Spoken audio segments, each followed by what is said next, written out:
प्रभुं प्राणनाथं विभुं विश्वनाथं जगन्नाथनाथं सदानन्दभाजम्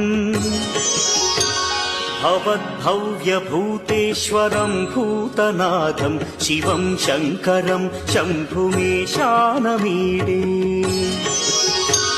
गळेरुण्डमालं तनौ सर्पजालं महाकालकालं गणेशाधिपालम्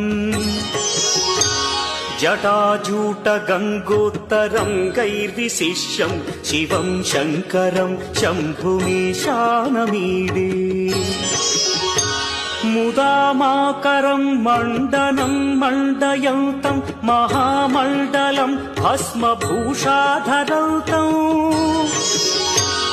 अनादिं